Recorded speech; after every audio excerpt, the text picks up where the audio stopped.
Okay, I'll go ahead and get started. Good morning. This is Jarma Bennett from the State Water Resource Control Board. Thank you for joining me for the January 2022 CEDEN user group meeting. And we have a full agenda today, so we'll go ahead and get started. Oops.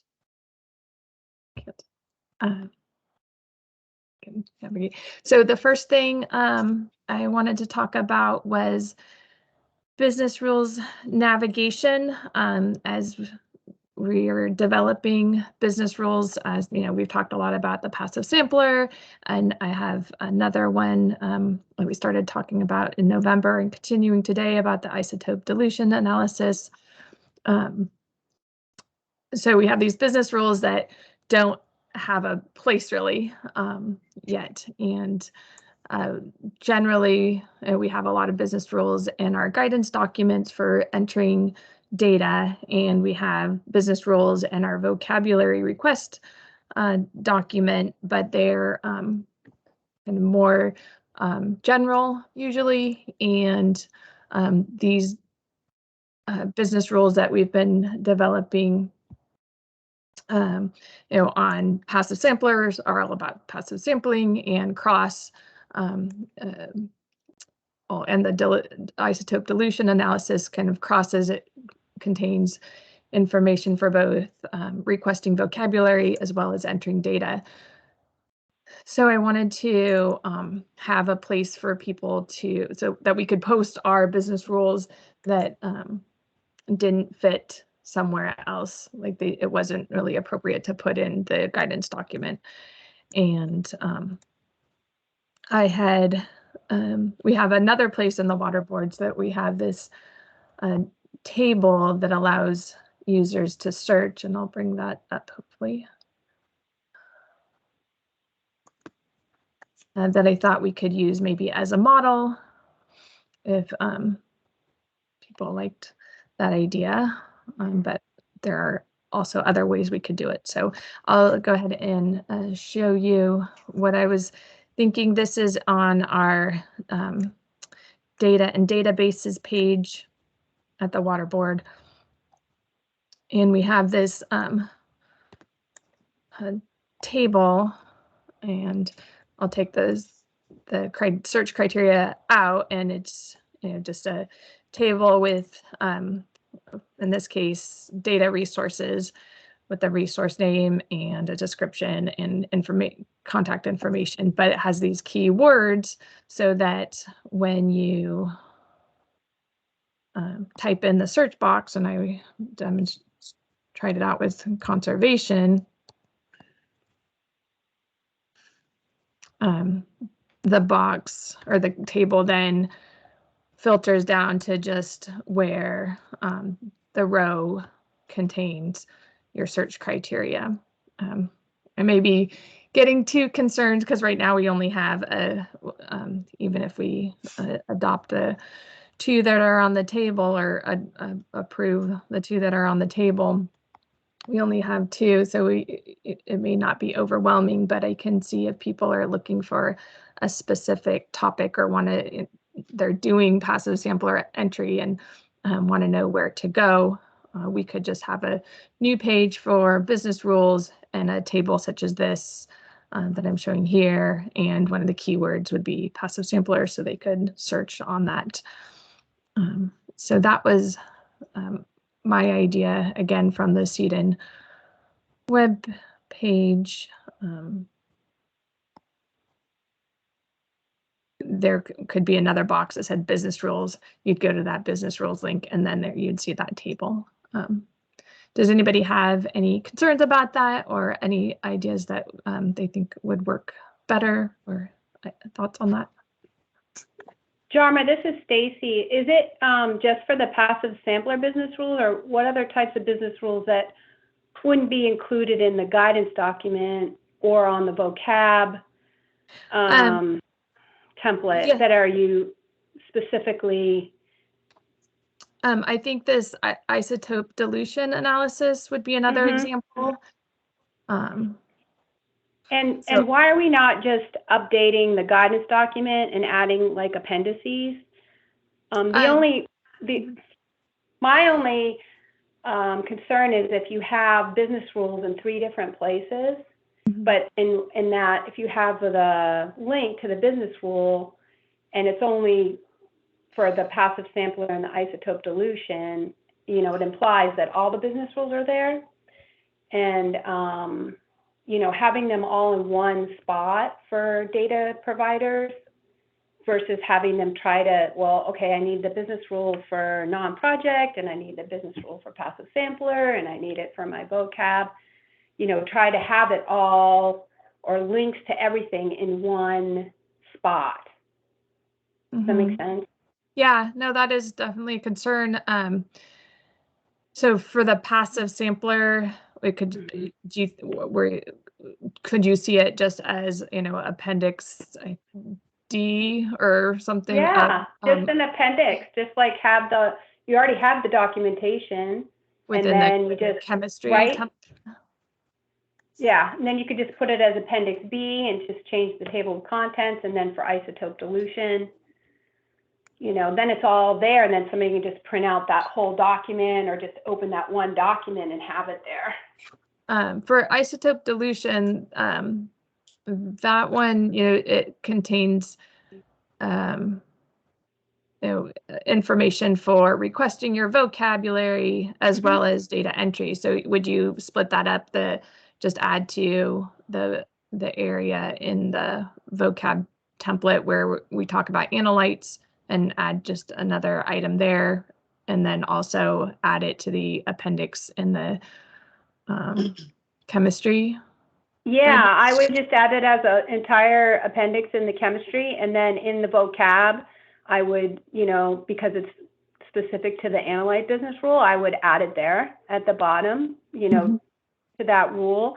And that way, you know, because you never know what a data provider is going to open. Are they, you know, maybe they don't need the guidance document, they just need the vocab and they have this, or vice versa. You know, a new data provider will probably look at both, but at least you have it in both places, and, you know, and then it's kind of contained.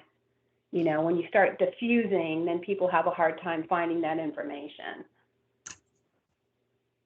Okay. That's just my opinion. Yeah, and I saw that several I think couple other commenters agree as well. So that's fine. We can certainly do that, and probably still talk about them as one thing and then split them up into the vocabulary, like the isotope dilution analysis. All right, that sounds fine and doable. If you know, at some point it gets to be too much, we can revisit it. But thank you for that input. That's why we come to the group with these items. Thanks. Okay, so got that.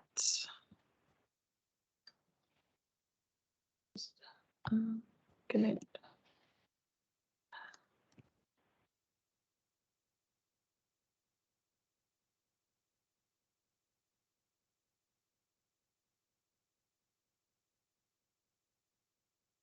Okay, so then we'll move on to isotope dilution analysis. We started talking about this on our November meeting, and some additional questions came up, and so we went back and came up with a more, hopefully, comprehensive written out information, and I included that in the agenda, or the email that the agenda was in, and has the same information about the name and description and how to and kind of modeled after surrogates, but would be using this ISO dial analog abbreviation in the name, and then written out in the description, and then some entry guidelines, and then we create a new QA code to use for analytes quantified via a signal ratio to an isotope dilution analog. You would use that new QA code, and that there was one that said where you wouldn't use the QA code, but oh yeah, this one for analytes that were not quantified using a signal ratio to an isotope dilution analog, but were analyzed via an isotope dilution method, no QA code is needed to indicate that it was quantified using the calibration curve. So some guidance on using that QA code and the units to report percent recovery. Question.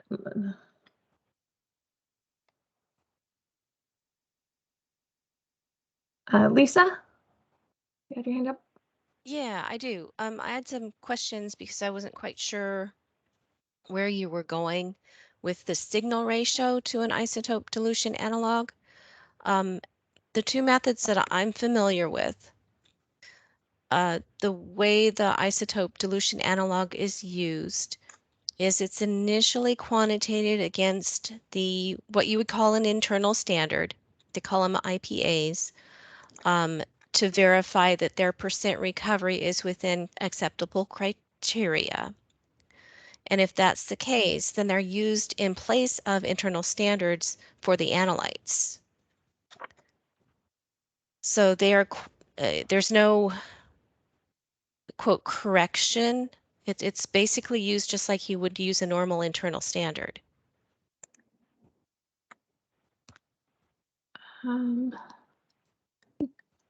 Okay, Tessa or Andrew, do you happen to be on the line that might have more information about the signal information?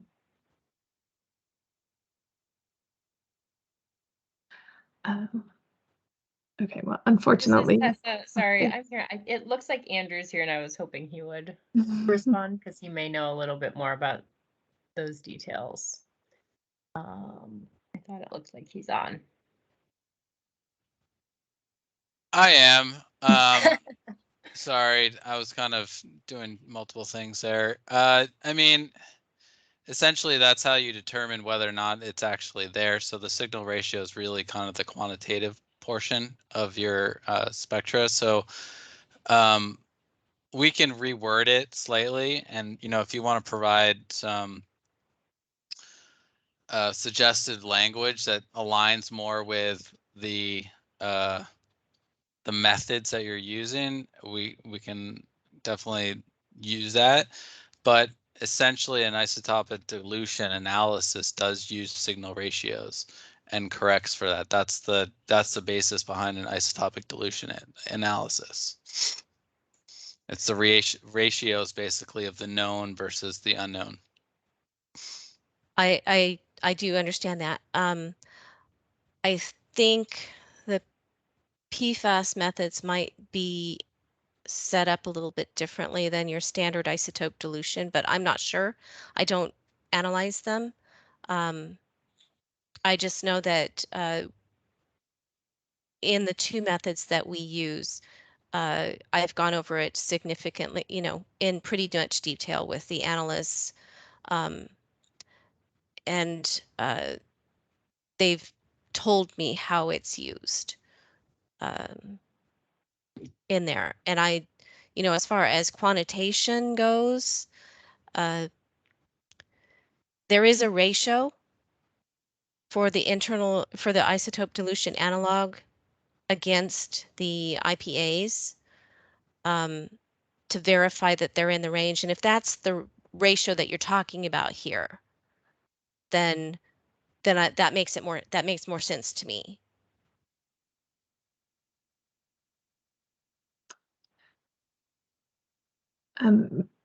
maybe we'll hear from Adam and Adam next, and then move to other issues. So I guess our concerns are basically around like isotope dilutions and surrogates, and not really feeling like we have an adequate definition of the differences between the two and like the use cases of both of them. I mean, because we've got isotope dilution data from as early as like 99, I think.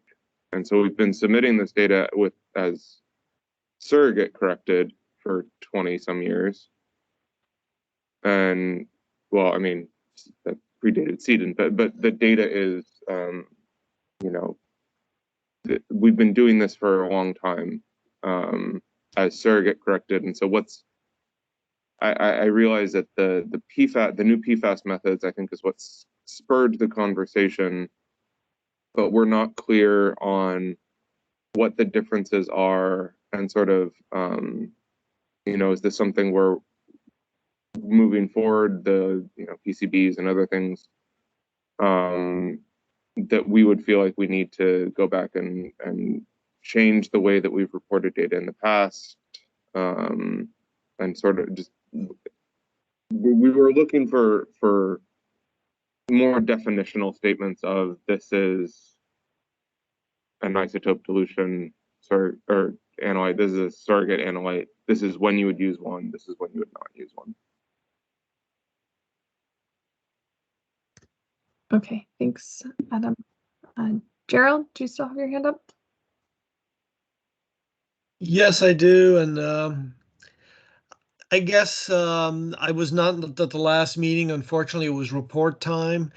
I'm kind of wondering where the need for this is developing, and that can be identified either as an analyte or by the method. So maybe I missed part of the preface to this, but just kind of wondering where it came from, the need came from.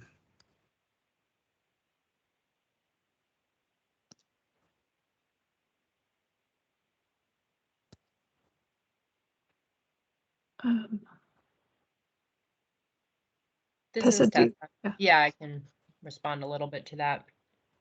I think, especially as Jarma, Andrew, and I have been thinking through the development of CEDEN 2.0,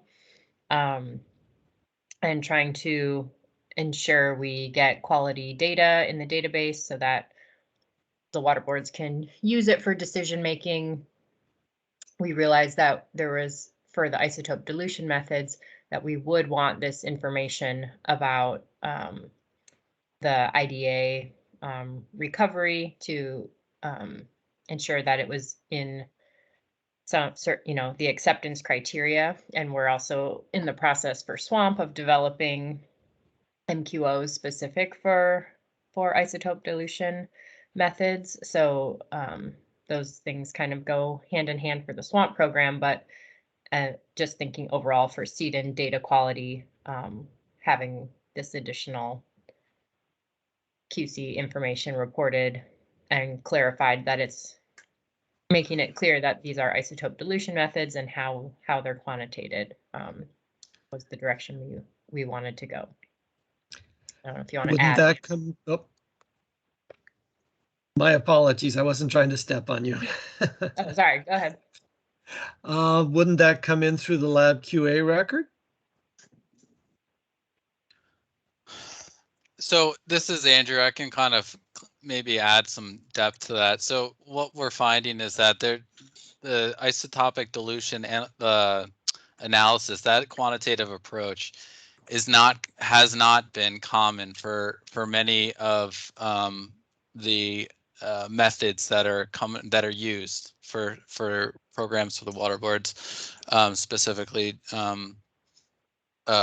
except for a slight few. And I would say there's some labs that primarily use it, like Axis, And some of the SW846 methods do highlight it. Some of the 1600 series methods do highlight it, but it wasn't a common occurrence. And what they're doing, this might speak to Adam's comment, is using that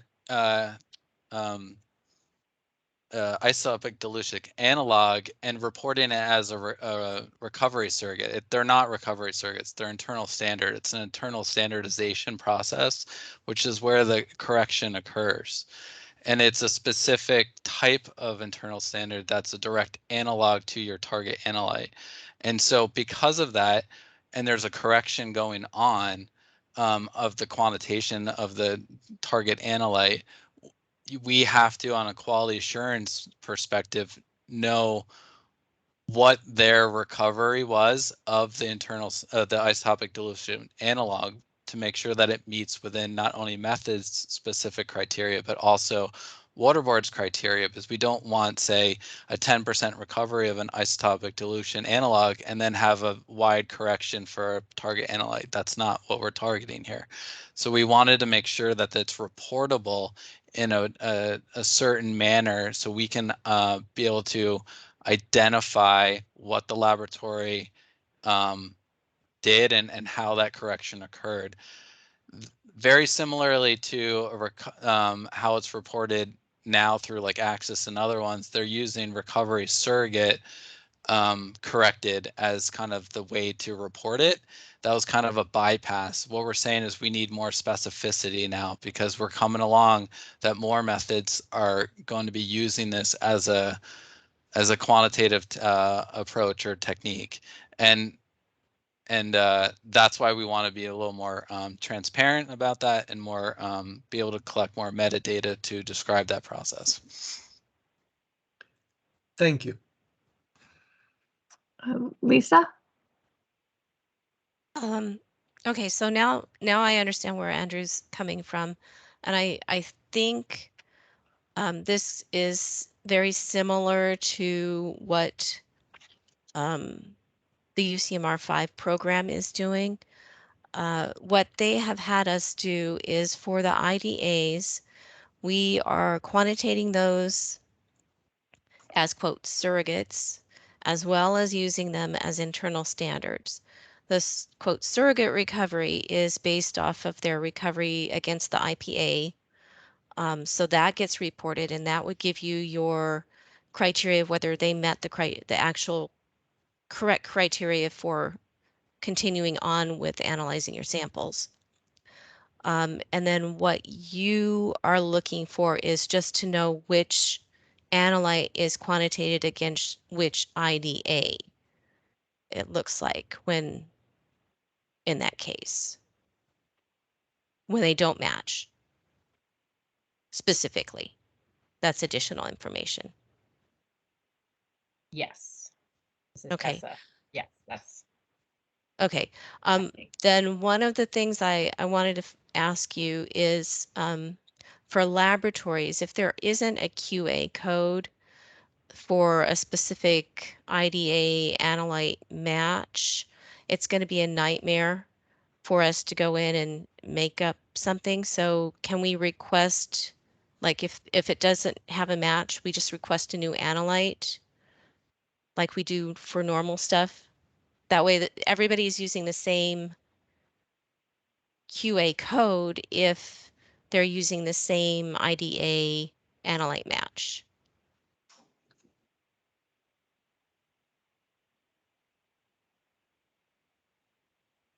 This is Tessa. I'm not quite following, and it might just be because it might just be me not understanding. So, but Well, and it might be me not understanding. So okay. it's my understanding that if we have an analyte, and bear with me, I'm sitting here going QA code. Since you only have the IDA, is that just going to be IDA for the QA code, or are you going to have more? Do you mean more in regards to other versions of the IDA code, or put on other things like with an H because it exceeded holding time as well, or so, when you're asking that question, could you be more specific? Okay. Or Okay, so say we have two analytes. One of them is an exact match for your IDA, and that's going to get the IDA QA code, right? yes, correct. Okay, so for the second one that is not a match, and this is where I might be mistaken, do you want to know which IDA you're quantitating against? Yes. So how are we going to have what QA code are you going to want there? That's where I'm saying it should be specific, because there are options of Yeah. which IDA you use, but everybody should be using the same QA code for the same match. So that one, this is what we planned out, but if it doesn't make sense, we can change it. So our thought on that is, if it's not an exact match, you actually don't put a QA code. And then in the lab result comment field, you specify the name of the one. Okay, that and you- that's where it's going to be a nightmare for the laboratories, Okay. because Yeah. comments are usually manually typed in. Yeah. So that's going to be a pain. It's going to be a pain. So Okay. I was asking if we could request a specific new QA code for that match rather than just straight IDA. Like you could make IDA 1, IDA 2, IDA 3, and in your list of constituents, you would have the analyte and the matching IDA with that specific QA code available. Okay. I So see. So that, sorry, go ahead, Gemma. Jessica. I was just trying So, to clarify. You go ahead. so, right, like you would put the code IDA 1 on the analog result, and then IDA 1 also on any target analytes you used that analog to quantify. Yes. Okay. I'm open to that option, but we probably want to ponder that a little more. Yeah, And something more. like that, just so that it's, it's a bit easier to put in those QA codes Yeah, that it's coding and and not matches, and it's comment. not in a comment field. Yeah. Okay. Mhm. I think we can consider that. Okay. Adam?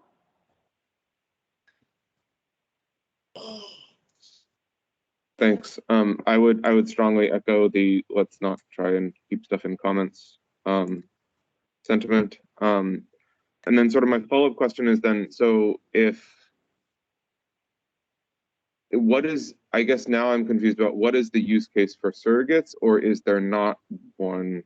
And so are we just replacing all of the PCB and PBD and personal care products and PFAS surrogate analytes with IDA analytes and switching all the SCs in QA code to IDA, and then figuring out another way of, I mean, figuring out some sort of codified or tabular way of reporting the IDA match to which target analytes it's being used to quantify.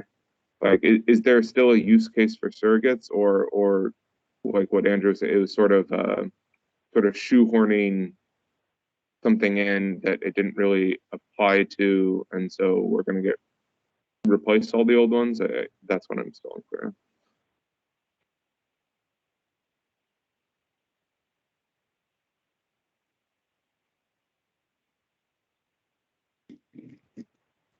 So this is Tessa. I'll start responding, and then I don't know if Andrew wants to jump in, but yeah, I guess basically we realized there, especially I know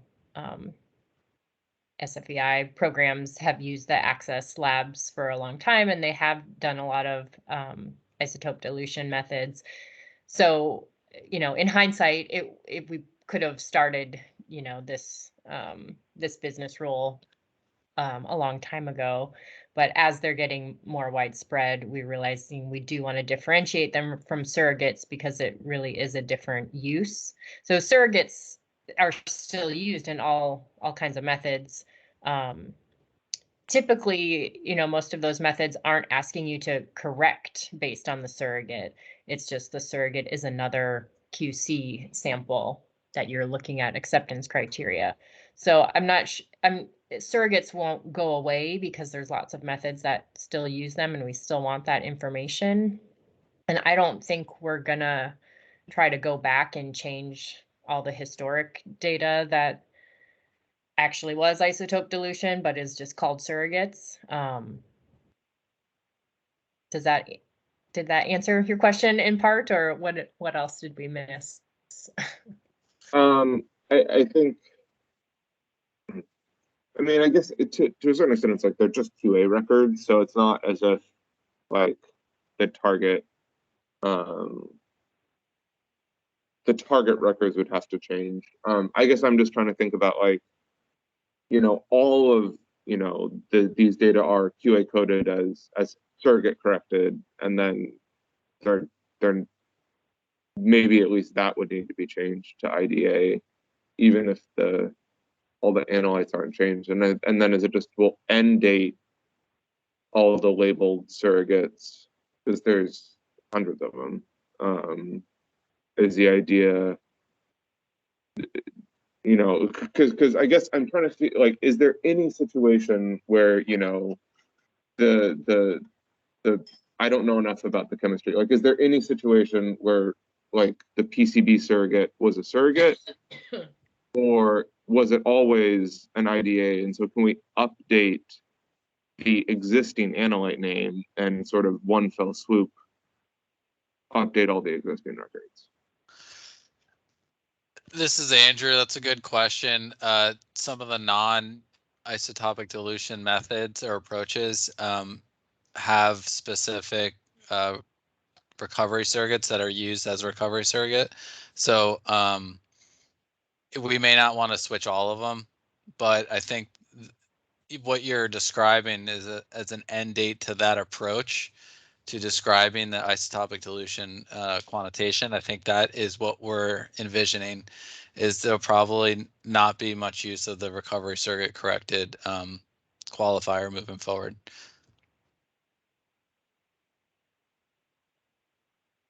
Okay, thanks. All right, Gerald. Hi, back to the topic of naming these things and having different, shall we say, numbers to identify the codes. I'm thinking to myself, wouldn't the IDA analytes be exposed to great increases in numbers over time, so the codes get sloppy for tracking? Secondly, we've had pretty good success in having analytes with surrogate after it, in parentheses, to identify that it's being used as a surrogate. Would it be rational, not having had all the past discussion, to instead of surrogate put IDA and use it that way?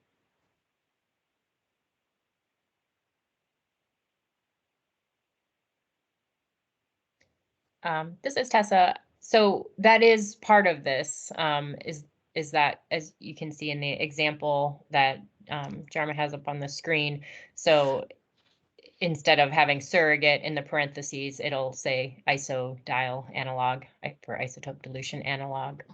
So that's part of it. But then I guess there's kind of a next step of not every target analyte has an exact match. It doesn't always have an exact analog, and then a different labeled chemical may be used to quantify that. And so then that's the harder part of trying to, the ones that don't have an exact match, how do we identify which ones those were quantified with? Okay, that helps me to see. I guess I was thinking the isodial analog was kind of a long name, so I was wondering if the IDA was a shorter version of it, but I can get either way. And yes, I was wondering how we would deal with the ones where it's crossing from one analyte using to quantify another analyte. I don't have that answer yet, and I'm not sure that we've necessarily suggested one yet. I'm seeing that as the next step problem, I guess. Yeah, I think so. Okay, Lisa? Okay, so is there a reason why on the analyte name, like the one that you have up there, instead of using isodiol analog, you could use like the IDA1, and that would identify it as an IDA1.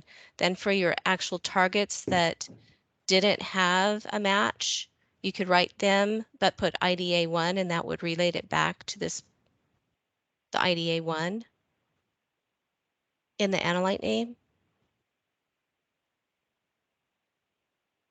Does that make sense? So you'd have a different name instead of chlorofluorooctasulfonic acid. It would be some other name, but it would also say isodiol analog 1. Mm-hmm.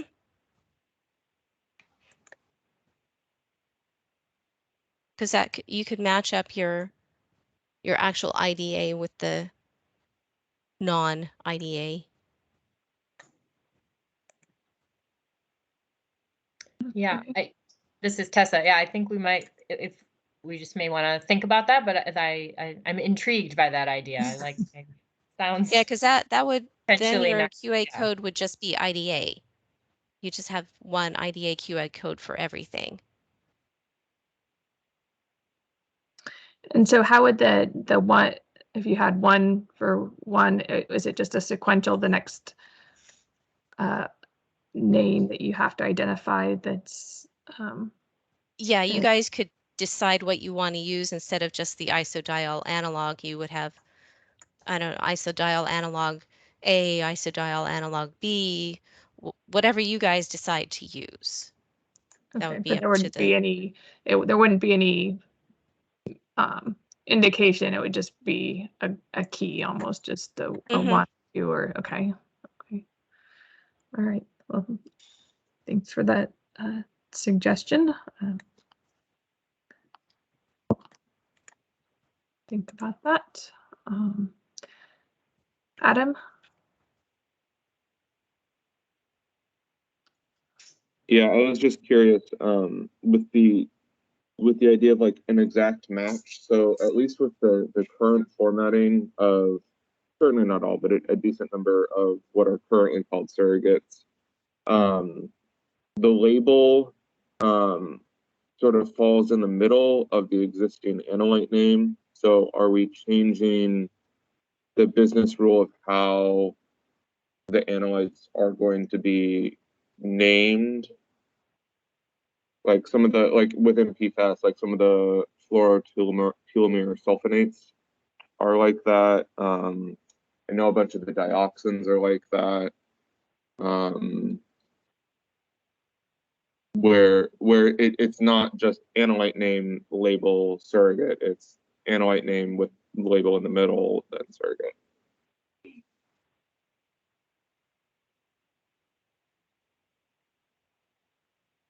Like I guess I'm just curious, like is what counts as an exact match? Are you guys just gonna have a lookup list on your end of like, oh, this analyte is an exact match to this IDA, or is it trying to find the exact same string?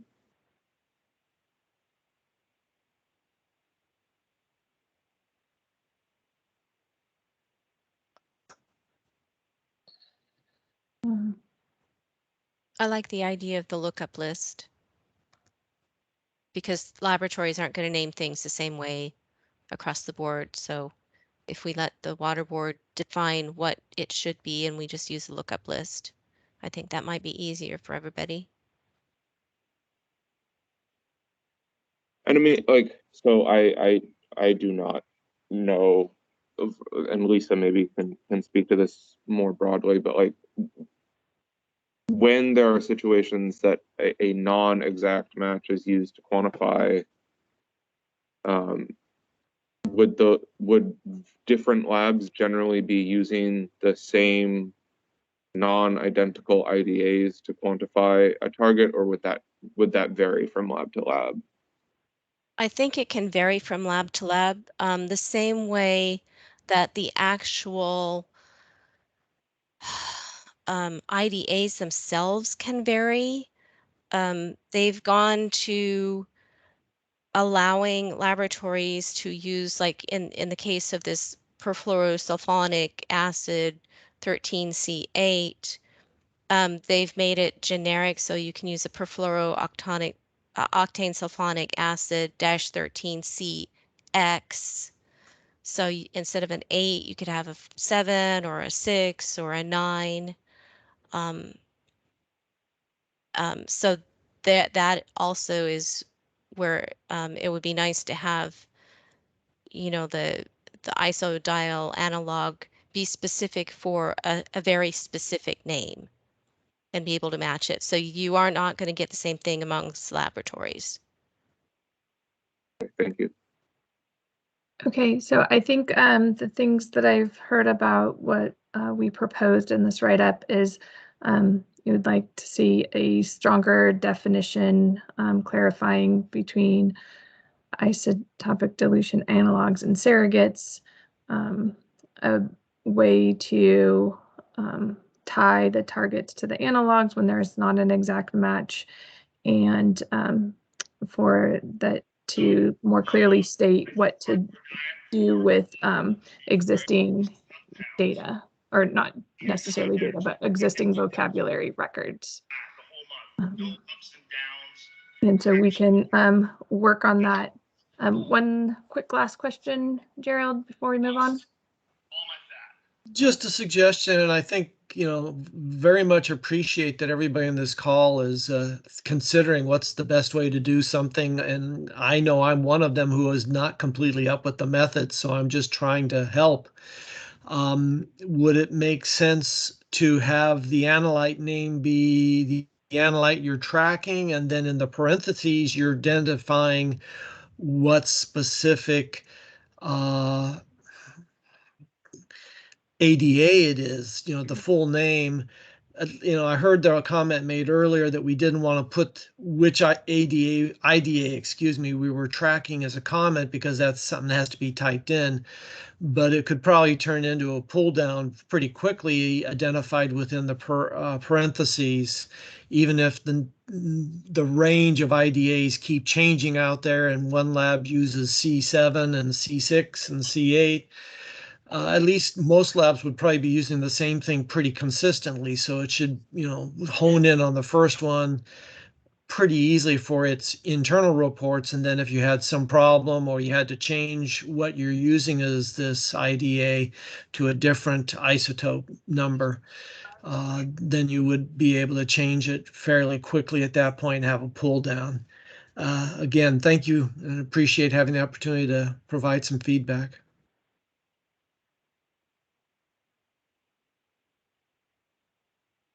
I think you're still muted. Yes, thank you. Thank you for your input and questions. And we'll go back and see if we can make some of the recommended changes and other ideas to clear it up and come back next time. But I do want to move on to the QAP discussion. I guess there's been some instances of projects referring to the SWAMP Quality Assurance Program Plan as their quality assurance project plan, and we want to remind users that that would not be, or that's not appropriate as a project plan, and that if another QAP is used as kind of a guide in developing a project-specific QAP, including the SWAMP QAPs, that those then should be given their own name because they should be referencing the personnel on that project and the situation, the stations, and et cetera for that project. And in order to make sure people are aware of this, I'm proposing to add this language in italics to the project tab of the vocab request template, just letting people know that their project won't be approved if they're referencing, if it's a non-swamp project and they're referencing a swamp QAP. Seems like we have a comment.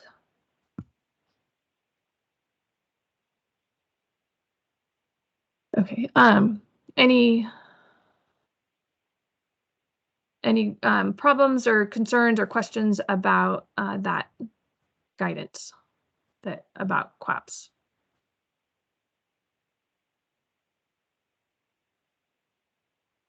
Okay, that item was much easier. So that brings us to the passive sampler business rules. It's been a while since we've checked in on these, so I wanted to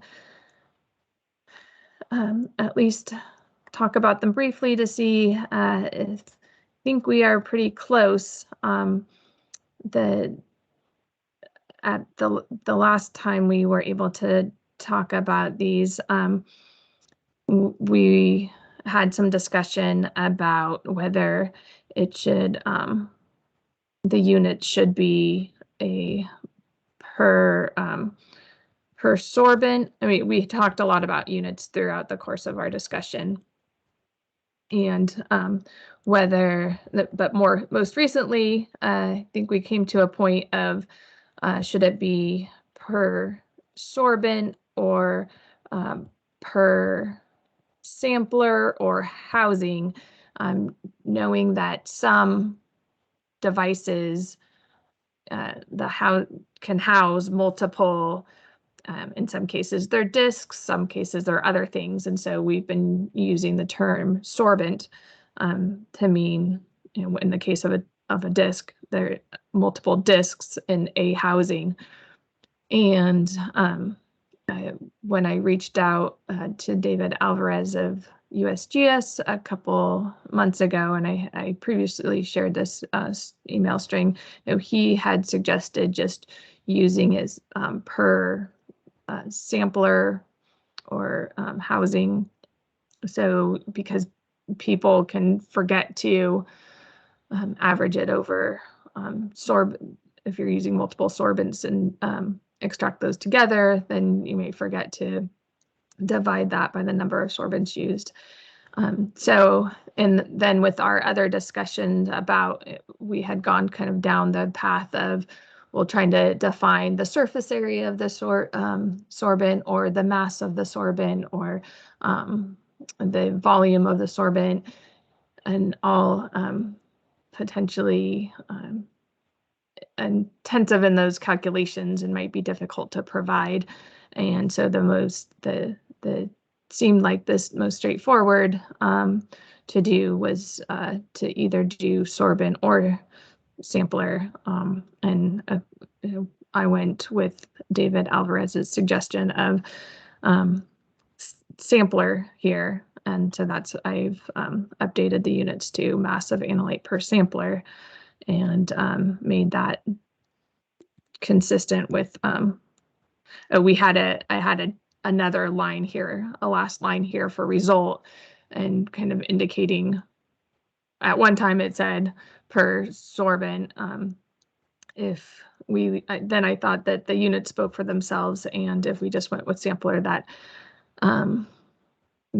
line wasn't necessary. And then I also, to try to clarify the different situations that may be used, I added this footnote about, and my understanding of these devices is that one housing may include multiple sorbents that can be extracted together or separately for the same or different analytes. These business rules specify that the results be reported as mass of analyte per housing or sampler. In the case where one sorbent is analyzed for an analyte, then the result per sorbent is equivalent to the result per sampler. When multiple sorbents are extracted together, the amount per sorbent is different than the amount per housing, to try to describe what is going on. So those are really the changes that I have made since the last time we talked about it. And I think that was kind of the main item that was unresolved since then. And but open to hearing if people don't like that approach or think we still have other unresolved items or any other comments. Looks like Adam, you have your hand up. I just had a quick question. Like, I guess I'm a little confused about the units being per sampler, but then there's this sequential replicate number if each sorbent was analyzed for the same analyte separately. Okay, yeah. Because that in my head, like maybe I am misthinking this, but it's like it seems like, well, then you'd have a rep 1, rep 2, rep 3 for analyte A, but would they all have the same result because it's per sampler, or would they all have different results and you sum it? Because I just I'm unclear. Yeah, no, that's a good question. My thought was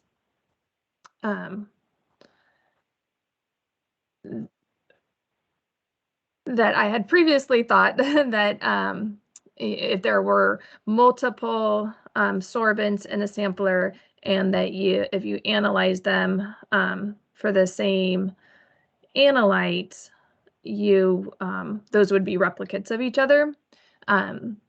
Through discussion, it sounded like most of the time replicates aren't done because of the expense, and that if you're analyzing for the same analyte, that you would, if they're the same sorbent materials, you would extract those together, and so they wouldn't be replicates of each other, they'd be combined.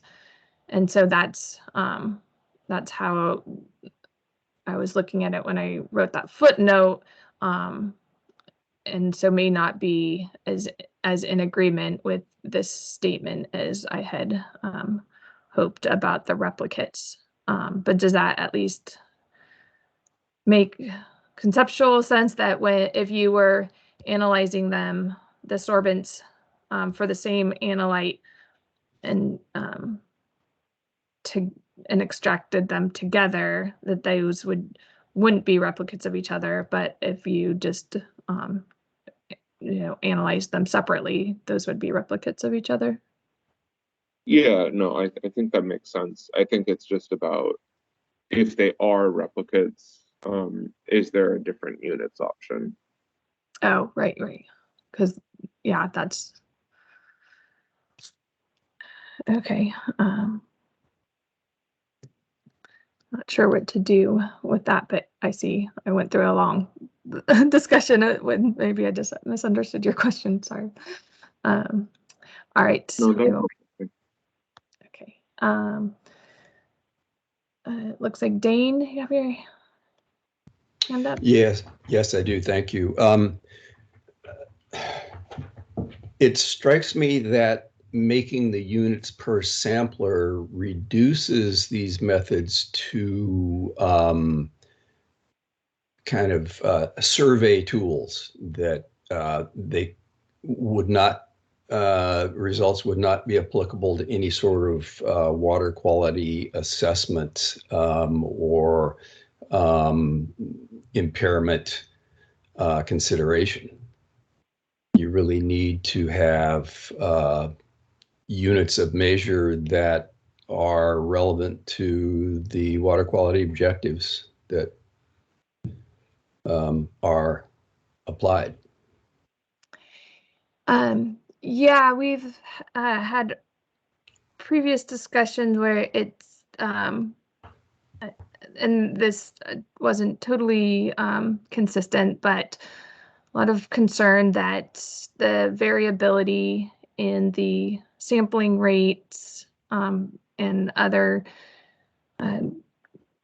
variables that go into the calculations were not available for all analytes, and weren't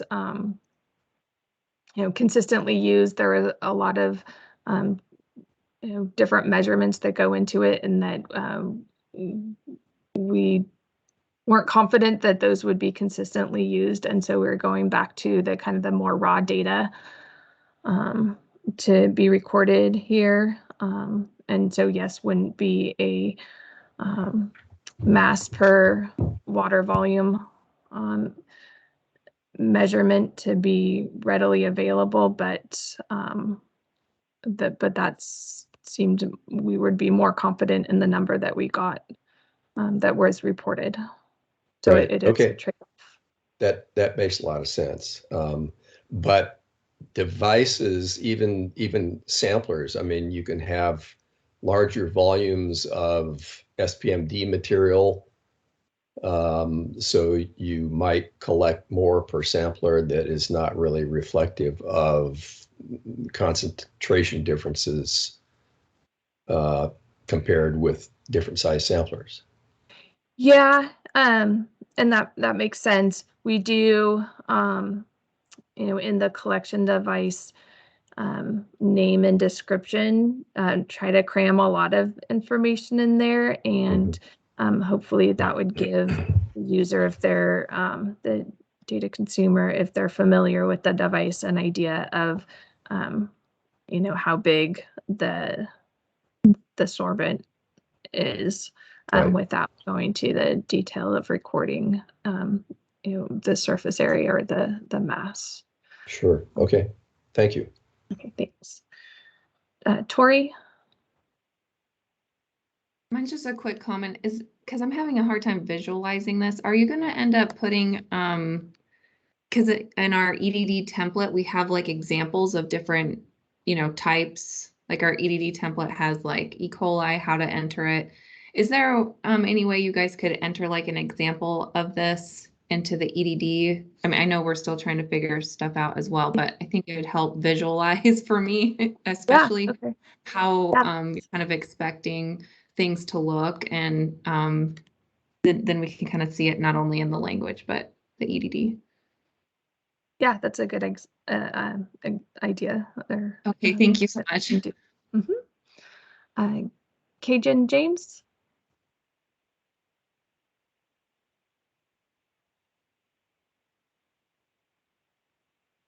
Cajun, did you have something? Yeah, can you hear me? Now I can hear you, yes. Okay.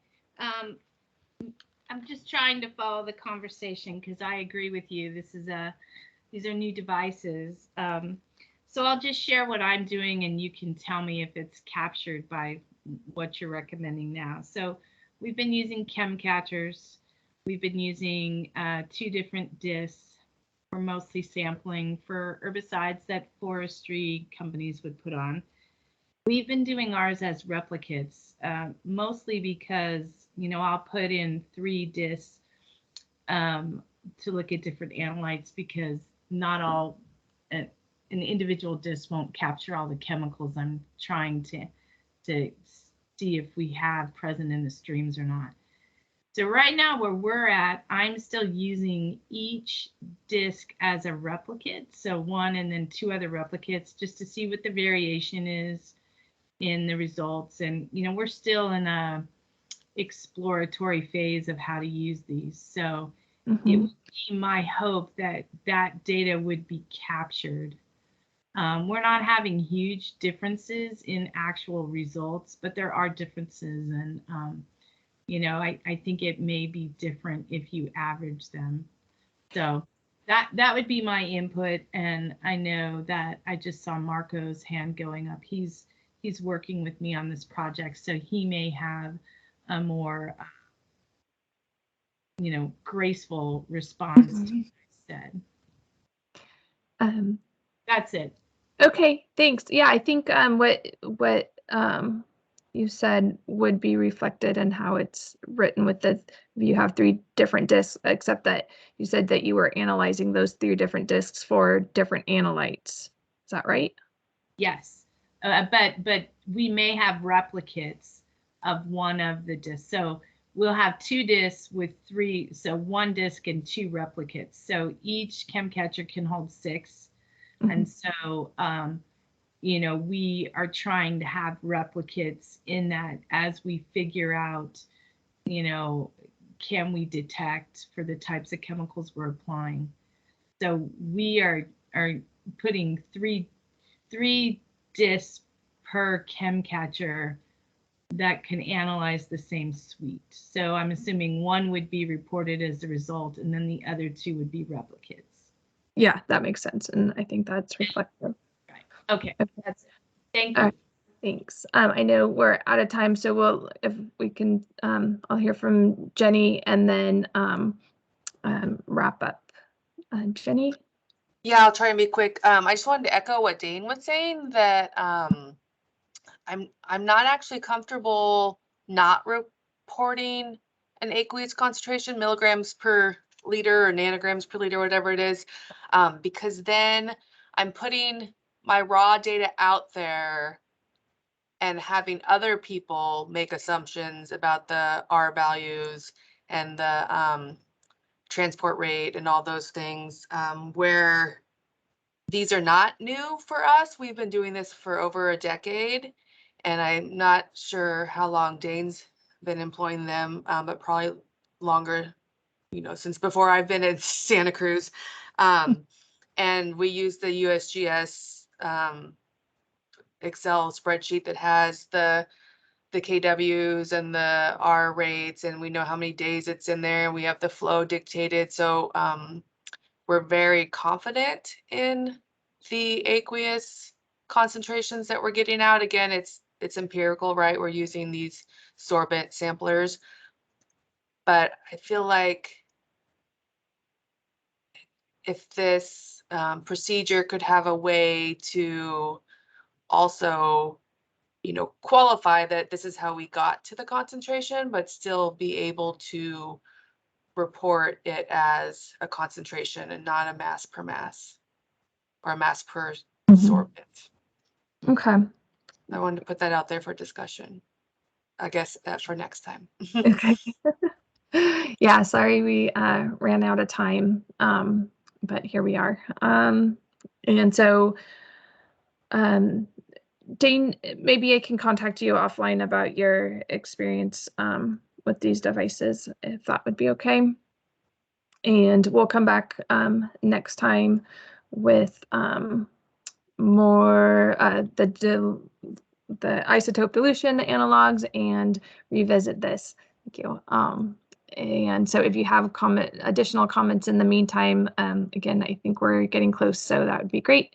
And thank you all for joining and participating in this conversations, and we'll talk to you next.